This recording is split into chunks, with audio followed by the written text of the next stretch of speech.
ঈদ উল আজহার আগের 7 দিন এবং পরের 7 দিন পুলিশ হেডকোয়ার্টারে একটা মনিটরিং সেল কার্যকর করা হয়েছে, সেটা কার্যকর থাকবে।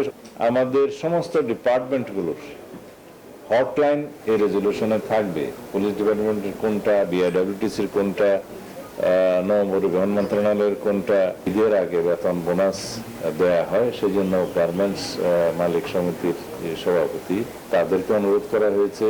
কোরবানির ঈদ ঘিরে চাঁদাবাজি হচ্ছে, বন্ধ করতে কঠোর অবস্থানে সরকার, এমনটি জানিয়েছেন স্বরাষ্ট্রমন্ত্রী সালাউদ্দিন আহমদ।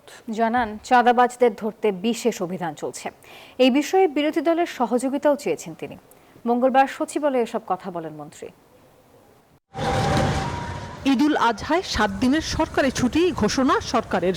ছুটি বেশি হওয়ায় একদিকে রাজধানীর নিরাপত্তা এবং আইন শৃঙ্খলা নিয়ে শঙ্কা রয়েছে, অন্যদিকে কোরবানির ঈদ ঘিরে চাঁদাবাজির খবর সামনে আসছে।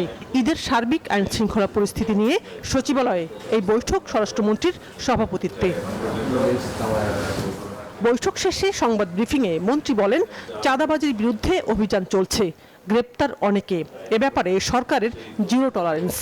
আমরা গত 30 এপ্রিল থেকে শুরু করে এই পর্যন্ত আরো অনির্দিষ্টকাল পর্যন্ত আমরা সারা দেশে অভিযান পরিচালনা করছি চাঁদাবাজির বিরুদ্ধে, সন্ত্রাসীদের পাকড়াও করার জন্য।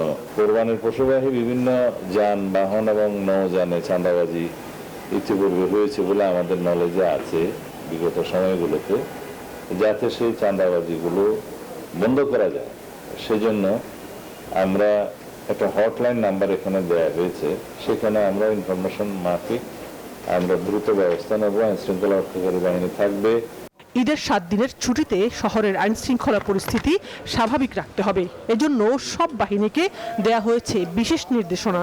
মন্ত্রী জানান, 14 দিনের জন্য চালু থাকবে হটলাইন। ঈদের আগেই দেয়া হবে গার্মেন্টস শ্রমিকদের বেতন ভাতা। Spanish digital print tiles, ATI tiles, এক টাইলসে জীবন পার। ঈদ উল আজহার আগের 7 দিন এবং পরের 7 দিন পুলিশ হেডকোয়ার্টারে একটা মনিটরিং সেল কার্যকর করা হয়েছে, সেটা কার্যকর থাকবে। আমাদের সমস্ত ডিপার্টমেন্টগুলোর হটলাইন এই রেজলিউশনে থাকবে। পুলিশ ডিপার্টমেন্টের কোনটা, বিআইডব্লিউটিসির কোনটা, নৌপরিবহন মন্ত্রণালয়ের কোনটা, ঈদের আগে বেতন বোনাস দেয়া হয়, সেই জন্য গার্মেন্টস মালিক সমিতির সভাপতি তাদেরকে অনুরোধ করা হয়েছে।